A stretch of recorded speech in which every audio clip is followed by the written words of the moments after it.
जय गुरु जी, संगत जी। गुरु जी के बोल चैनल पे आपका स्वागत है। संगत जी, रोज़ आपको रात को 8 से 9 बजे के बीच में पुरानी संगत के सत्संग सुनने को मिलेंगे। इसके लिए आप चैनल को सब्सक्राइब करके नोटिफ़िकेशन बेल ऑन कर लीजिए, ताकि आपको लेटेस्ट सत्संग के अपडेट मिलते रहें। गुरु जी का अनंतम अनंतम शुक्राना, गुरु जी के श्री चरणों में कोटि-कोटि प्रणाम और गुरु जी की प्यारी-प्यारी संगत को जय गुरु जी। संगत जी, गुरु जी ने हमेशा ही ये चाहा है कि उनकी संगत लालची ना होकर संतोषी बने, क्योंकि जो हर बात में संतोष रखते हैं, वही जीवन के हर पल का आनंद उठा पाते हैं। जीवन का सुख संतोष में है। अगर हम इसे स्वीकार कर लें, तो उसी क्षण सारे सुख का अनुभव कर लेंगे। अगर हमें संतोष है, तो याद रखिए संगत जी, कोई दुःख हमें तोड़ नहीं पाएगा। इस बात को हम और गहराई से समझेंगे सत्संग के अंत में एक कहानी के माध्यम से। आज के सत्संग भी बहुत खूबसूरत है, बहुत ही अद्भुत है और गुरु जी की ब्लेसिंग से परिपूर्ण है। आप सारे सत्संग अंत तक सुने और पूरा सुने और गुरु जी की ब्लेसिंग्स प्राप्त करें। संगत जी, हम सत्संग शुरू करें उससे पहले आप सबसे हमेशा की तरह एक निवेदन है कि आप सभी अपने सत्संग शेयर करें। हिंदी में सुंदर लिखावट में हमें ईमेल आईडी पर या व्हाट्सएप पर सेंड कर सकते हैं। कोटि-कोटि प्रणाम गुरुजी। संगत जी, ये मेरा पहला सत्संग है और अगर कुछ भी गलती हो जाए तो प्लीज़ मुझे माफ़ करिएगा। मैं 25 मार्च 2023 से गुरुजी से जुड़ी हूँ। संगत जी, गुरुजी का मैसेज पढ़कर मेरी आँखों से आँसू निकल जाते थे और जब मेरी आँखों से आँसू आते और जब मैं रोती रहती और गुरुजी मुझे ऐसे ही रोते-रोते हँसा देते थे। संगत जी, मैं यही सोचती हूँ कि गुरुजी नहीं मिलते तो मेरा क्या होता? गुरुजी का जितना भी शुक्राना करूँ बहुत कम है। सबसे पहले मेरी मम्मी और मेरी बहन गुरुजी से जुड़े और मेरी मम्मी ने मुझे बहुत पहले ही गुरुजी के बारे में बताया और जुड़ने के लिए बोला, लेकिन ना मैं पहले से ही एक गुरुजी से जुड़ी थी। तो इसलिए मैं मम्मी को मना कर दिया कि मैं नहीं गुरुजी के पास जाऊँगी। मेरी मम्मी ने मुझे मेरी बहन के बारे में बताया, बहुत कुछ बताया कि कैसे गुरुजी ने उसे ब्लेस किया। ये सुनकर मेरा भी इच्छा तो हो रही थी। फिर एक दिन 10 बजे के अराउंड रात में मैं सोफ़े पर बैठी थी और सोने जाने वाली थी। तभी 1 मिनट के लिए मेरी पलक झपकी और तभी मैंने गुरुजी का स्वरूप मेरे सामने देखा और इतने में मुझे दिखाई दिया कि मेरे जो पुराने गुरुजी हैं जिनको मैं मानती हूँ, वो बोल रहे हैं कि तुम इन्हीं गुरुजी की पूजा करो। और संगत जी, उसके बाद से मैंने अपने गुरुजी का आदेश मानकर गुरुजी का स्वरूप मँगाया और गुरुजी की पूजा करने लगी। संगत जी, मैंने बहुत दुःख देखा है, मुझे कोई रास्ता नहीं दिखता था। मैं भगवान के पास बैठकर अपने पुराने गुरुजी के पास बैठकर बहुत रोती थी। एक्चुअली संगत जी, मेरी शादी के 17 साल हो गए, लेकिन मैं शादी के बाद कभी खुश नहीं रही। मेरे हस्बैंड बहुत गुस्से वाले थे, हर छोटी-छोटी बात पर गुस्सा हो जाते थे। मैंने अपने ससुराल परिवार की तरफ से भी बहुत दुःख झेला है। मैं डिप्रेशन में रहने लगी थी। मुझे टेंशन से हर तरह की बीमारी होने लगी थी। मुझे यूट्रस में गाँठ भी हो गई थी। इतने सालों से रोते-रोते मेरी आँखें बहुत ज़्यादा खराब हो गईं। डिप्रेशन की वजह से मैं अपने बच्चों को ठीक तरह से देख-रेख नहीं कर पाती थी। संगत जी, मैं अपने दुःख दूर करने के लिए पूजा-पाठ में ज़्यादा समय देने लगी। शिव जी की पूजा करने लगी। लेकिन मुझे ये मालूम नहीं था कि मुझे भगवान ही मिल जाएँगे। मैं गुरुजी के स्वरूप के पास बैठकर सबसे पहले यही बोली, गुरुजी, मैंने बहुत दुःख देखा है और गुरुजी का सबसे पहले यही मैसेज था, बड़े मंदिर आ जाओ, तुम्हारे सारे दुःख दूर हो जाएँगे। और संगत जी, फिर मैंने बड़े मंदिर जाने के लिए अपने हस्बैंड को तैयार किया और गुरुजी की कृपा से वो तैयार भी हो गए। और फिर गुरुजी ने जून में बड़े मंदिर बुलाया और वहाँ से आने के बाद मेरे दुःख भी दूर हुए और मेरे यूट्रस में जो गाँठ थी वो भी ठीक हो गई और अब तो मेरे हस्बैंड भी गुरुजी को मानने लगे। गुरुजी ने धीरे-धीरे मुझे डिप्रेशन से भी बाहर निकाला है। संगत जी, मेरे हस्बैंड के पास पैसे की प्रॉब्लम रहती थी, कर्ज़ भी रहता था। संगत जी, मेरे घर में कुछ भी टूट-फूट हो जाए या फर्नीचर खराब हो जाए, मैं अपने हस्बैंड को कुछ भी नहीं बोलती थी, क्योंकि मेरे हस्बैंड कभी घर में रिपेयर कराने में इंटरेस्टेड ही नहीं थे। मेरी कोई बात नहीं सुनते थे, मुझसे कोई बात शेयर भी नहीं करते थे। और गुरुजी से मैं जब से जुड़ी हूँ, तब से गुरुजी ने मेरे हस्बैंड के नेचर में भी सुधार किया है और मेरे घर को भी रिपेयर करवाया। 3 महीने तक मेरे घर में काम चला, फिर मेरे घर का कंप्लीट रिपेयरिंग हुआ। मेरे हस्बैंड कभी भी सेविंग नहीं करते थे। मैं बोल-बोल के थक जाती थी कि बच्चों के लिए सेविंग करो, लेकिन नहीं करते थे। गुरुजी ने सेविंग भी करवा दी। गुरुजी ने बहुत बार कड़ा प्रसाद में हमें ओम दर्शन भी दिए। 7 जुलाई को जब हम लोग गुरुजी का बर्थडे सेलिब्रेट कर रहे थे, तो गुरुजी ने तितली के रूप में दर्शन दिए। मैं नागपुर में रहती हूँ, मुझे नहीं मालूम यहाँ पर संगत कहाँ पर है। मैं भी सत्संग करना चाहती थी और सत्संग में जाना भी चाहती थी। फिर मैंने अकेले ही सत्संग करने का सोचा और बिना संगत के ही 1-2 मेंबर को बुलाकर शरद पूर्णिमा के दिन सत्संग किया। मुझे अपने बेटे की पढ़ाई की बहुत चिंता रहती थी। जब मैं गुरुजी से जुड़ने के लिए सोच रही थी, तब उसके 10th के एग्ज़ाम चल रहे थे। मोबाइल में गुरुजी को प्रणाम करके मेरा बेटा एग्ज़ाम देने जाता था और उसके रिज़ल्ट भी A1 आए। मेरे बेटे को गुरुजी ने बहुत ब्लेस किया है। फिर एक दिन मुझे गुरुजी का ये मैसेज आया कि अपने बच्चों को मुझसे जोड़ो। संगत जी, मेरा बेटा भी अब गुरुजी को बहुत मानने लगा है और मेरे जितने भी काम होते हैं सोमवार को ही होते हैं। मैं 4 महीने से अमृत वेला कर रही हूँ। मेरे बहुत से प्रॉब्लम धीरे-धीरे सुधरने लगे हैं। मुझे नॉन-वेज बहुत पसंद था, लेकिन मैंने नॉन-वेज खाना पिछले कुछ दिनों से छोड़ दिया है। अब मैं अपने शब्दों को विराम देती हूँ संगत जी। आगे अगर गुरुजी आदेश करेंगे तो मैं अपना सत्संग और सुनाऊँगी। ओम नमः शिवाय, शिव जी सदा सहाय। ओम नमः शिवाय, गुरु जी सदा सहाय। संगत जी, अगला सत्संग हम श्वेता गौरी आंटी का सुनेंगे। जय गुरु जी, मेरा नाम श्वेता है और मैं बैंगलोर से हूँ। सबसे पहले आप सभी को जय गुरु जी, शुक्राना गुरु जी और सभी संगत को गुरु जी का आशीर्वाद प्राप्त हो। गुरु जी के बारे में मुझे 4-5 महीने पहले ही पता चला है, मेरी बड़ी बहन से, जो कि गुरु जी को इस साल से के फरवरी से मानती है। उसको किसी ने बताया था और उसने मुझे बताया, तो विश्वास करना बहुत ही मुश्किल था क्योंकि ऐसे हमने कभी एक्सपीरियंस नहीं किया है और इतनी जल्दी किसी पर भी भरोसा करना आज के ज़माने में बहुत ही मुश्किल है क्योंकि बहुत सारी चीज़ें आज के ज़माने में चेंज हो गई हैं। लोगों को गुमराह करने के लिए नए गुरु आ गए हैं या फिर अपने शिष्य बनाने के लिए लोग बेताब होते हैं। तो यह मेरे लिए बहुत मुश्किल था, इस बात पर भरोसा करना, परंतु मेरी बहन ने मुझे अपने बहुत सारे सत्संग सुनाए और जिन्हें सुनकर मुझे थोड़ा-थोड़ा भरोसा होने लगा, यकीन होने लगा और फिर मैंने लगभग जुलाई से गुरुजी को मानना शुरू किया। मैं उनको मन से मानती थी, लेकिन उनकी कोई पूजा नहीं करती थी या फिर उनके मंदिर में या फिर मैंने उनको मंदिर में नहीं बिठाया हुआ था क्योंकि मेरे पास उनका कोई स्वरूप नहीं था, आज तक नहीं है। तो जो कुछ भी था मैं सिर्फ़ मन में गुरुजी को मानती थी। मैं यहाँ बैंगलोर में एक कंपनी में काम करती हूँ और मुझे बाहर जाने का मौका मिला। बट मेरे पास पासपोर्ट नहीं था। मेरा पुराना पासपोर्ट एक्सपायर हो गया था और नए पासपोर्ट के लिए पता नहीं कैसे कुछ डॉक्यूमेंट्स मेरे कम पड़ गए। वैसे तो 15 साल पहले मेरे पास पासपोर्ट था, लेकिन इस बार वह डॉक्यूमेंट कम पड़ गया और वह पासपोर्ट उन्होंने रिजेक्ट कर दिया। मैं बहुत सारे एजेंट से मिली और हर तरीके से मैंने कोशिश की कि मेरा पासपोर्ट बन जाए और बहुत मुश्किल लग रहा था कि मैं उस ट्रिप पे जा पाऊँगी। वो बहुत इम्पोर्टेंट ट्रिप थी। मैंने गुरुजी से भी अरदास की और जिस दिन हमारी टिकट के लिए लास्ट डे था, उसी दिन मेरे पास मेरा पासपोर्ट आ गया और मैं वहाँ जा पाई और वहाँ जाकर मैंने मीटिंग्स भी अटेंड की, जो कि मेरे लिए बहुत अच्छी थी और इवन मेरी कंपनी के लिए भी बहुत अच्छी थी। संगत जी, इसी बीच मेरे हस्बैंड की तबीयत भी ख़राब हो गई और वह हॉस्पिटलाइज़ भी हो गए। 2-3 दिन उनको हॉस्पिटल में रखा गया। संगत जी, मैं गुरुजी से अरदास करती रही कि गुरुजी, इनके सारे टेस्ट नॉर्मल आएँ, इन्हें कुछ भी ना हो। हमने तो बहुत सारे टेस्ट करवा लिए, इवन छोटे-छोटे 1-2 ऑपरेशन जैसे जो टेस्ट होते हैं वो भी करवाए थे, लेकिन उनको कुछ भी नहीं निकला। 3 दिन हॉस्पिटल में रखकर और थोड़ी बहुत दवाइयाँ देकर डॉक्टर ने उन्हें घर पे वापस भेज दिया और आज वे बिल्कुल स्वस्थ हैं। इन घटनाओं के बाद मेरा भरोसा और बढ़ता गया। इसी बीच मैंने एक बार सपने में गुरुजी को भी देखा। मैंने देखा सपने में कि एक बस में मैं जा रही हूँ और गुरुजी भी उसी बस में चढ़ रहे थे। हालाँकि सपने में मैंने देखा कि हमारी कोई बात नहीं हुई, लेकिन मैंने उन्हें अपनी बस में देखा था, जिससे मैं जा रही थी। मुझे मेरे घर में 1-2 बार बटरफ्लाई के दर्शन हुए। मुझे नहीं पता वो गुरुजी का स्वरूप है या बटरफ्लाई जो भी है, लेकिन हाँ, अब जब भी बटरफ्लाई देखती हूँ, तो वो मैं गुरुजी का स्वरूप मान लेती हूँ। जय गुरु जी, शुक्राना गुरु जी। संगत जी, अब हम अगला सत्संग अंजना केसरी आंटी का सुनेंगे। जय गुरु जी, शुक्राना गुरु जी।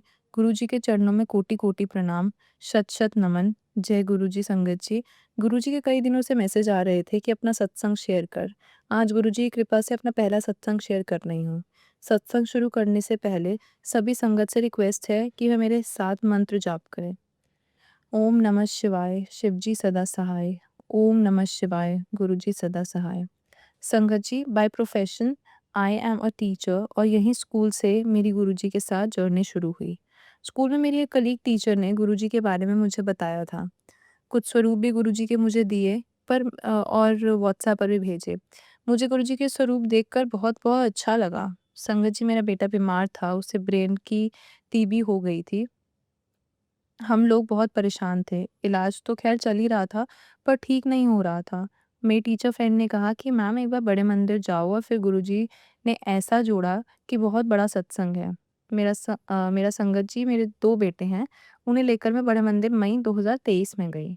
उस दिन सोमवार का दिन था। बड़े मंदिर जाते वक़्त बड़ी आराम से बच्चों को लेकर गई। जाते वक़्त मेरी आँखों से आँसू रुक नहीं रहे थे। रास्ते में एक आंटी ने हमें लिफ्ट दी, जो हमें जानती भी नहीं थी। ऐसे लग रहा था जैसे गुरुजी ने ही उन्हें हमारे लिए भेजा था। संगत जी, उस दिन बहुत गर्मी थी और हमारे बच्चे परेशान हो रहे थे कि मम्मी इतनी गर्मी में कैसे जाएँगे। उतनी ही देर में एक आंटी ने गाड़ी रोकी और हमें बिठा लिया बड़े मंदिर जाने के लिए, और रास्ते में मुझे गुरुजी के बारे में बहुत सारी बातें बताई। वे सारी बातें जो हमें मालूम ही नहीं थी। उन्हीं आंटी ने लंगर प्रसाद, जल प्रसाद, चाय प्रसाद के बारे में बताया, और उन्होंने ही बताया कि आप वहाँ से स्वरूप भी ब्लेसिंग के रूप में ले लेना। और फिर संगत जी, जैसे ही हम बड़े मंदिर आए, तो उन्होंने हमें पार्किंग के लिए पहले ही ड्रॉप कर दिया। आंटी ने हमें जहाँ पर ड्रॉप किया था, वहाँ से 1-2 किलोमीटर हमें मंदिर के लिए और जाना था। आश्चर्य की बात ये है संगत जी, कि वो आंटी मुझे फिर दोबारा दिखे ही नहीं।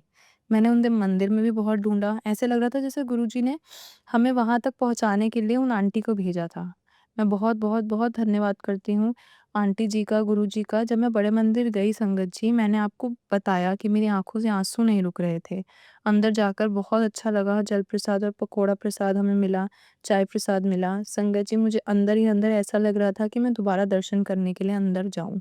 मेरा मन ही नहीं भर रहा था, और फिर हमें उसी दिन गुरुजी के चरण स्वरूप ब्लेसिंग्स के तौर पर मिले। बच्चों को पॉकेट स्वरूप मिला। संगत जी, हमें पहले कुछ भी नहीं पता था, कैसे गुरुजी का स्वागत करते हैं, कैसे आसन जमाते हैं। मैंने तो बस मंदिर में हमारे और भगवान के साथ गुरुजी की पूजा अर्चना करनी शुरू कर दी।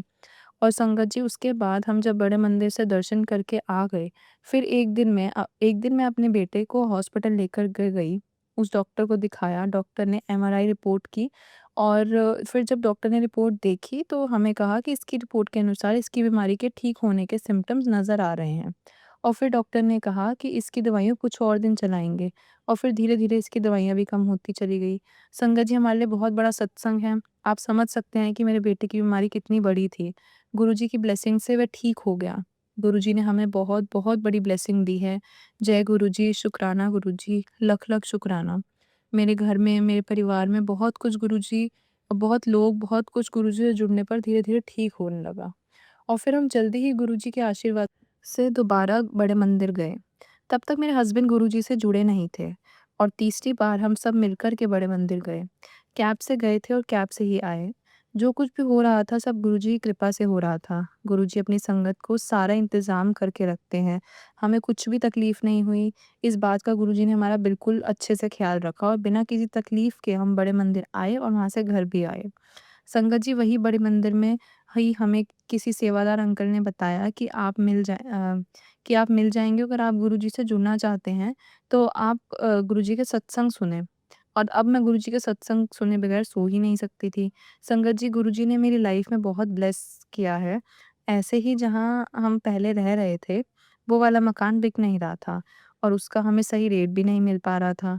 लेकिन गुरुजी के आशीर्वाद और गुरुजी की ब्लेसिंग से उस मकान का हमें सही रेट मिल पाया, और उस मकान को हम सेल करके ग्रेटर नोएडा में आ गए। अब सब कुछ गुरुजी की मर्ज़ी से हो रहा था। अब गुरुजी की कृपा से हम रेंट पर हैं, और आगे गुरुजी की ब्लेसिंग होगी तो घर भी अपना बनवा लेंगे। संगत जी, जब हम ग्रेटर नोएडा शिफ्ट हुए, तो हमारा कई सारा सामान मिल नहीं रहा था, जो कि बहुत ज़रूरी था।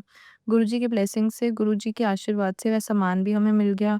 गुरुजी को मैं अपने पापा के रूप में देखती हूँ, हर पल हमारे साथ रहते हैं। गुरुजी छोटी से छोटी चीज़ में, हर बात में, जो कुछ भी मैं सोचती हूँ, मुझे गुरुजी हर पल ब्लेस करते हैं। मुझे कई बार गुरुजी ने रोटी में ओम के दर्शन दिए हैं। शुरुआत में तो मुझे बहुत गुलाब की खुशबू आई थी, पर मुझे पता नहीं था कि बाद में मुझे ये सत्संग सुनने में पता चला कि गुलाब की खुशबू जो होती है, वो गुरुजी अपनी प्रेज़ेंस दिखाते हैं। गुरुजी अपनी प्रेज़ेंस फ़ील कराते हैं। मैंने अपने आप को पूर्ण रूप से गुरुजी को सरेंडर कर दिया है। अब जो कुछ भी करेंगे, सिर्फ़ वही करेंगे। गुरुजी हर पल हमारे साथ रहते हैं। दिवाली के पहले बहुत सारे मैसेज आ रहे थे कि मैं तेरे घर आऊँगा। सच में संगत जी, दिवाली के समय में ओम की लिखी हुई 2 स्टिकर आई, घर को सजाने के लिए। संगत जी, मेरा मन हुआ तो मैं खरीद कर ले आई। एक ओम मैंने गुरुजी के दरबार में लगाया और दूसरा ओम मैंने घर के दरवाजे पर। फिर संगत जी मैंने घर में दिए जलाए। मैंने लगभग करीब 22 दिए जलाए थे।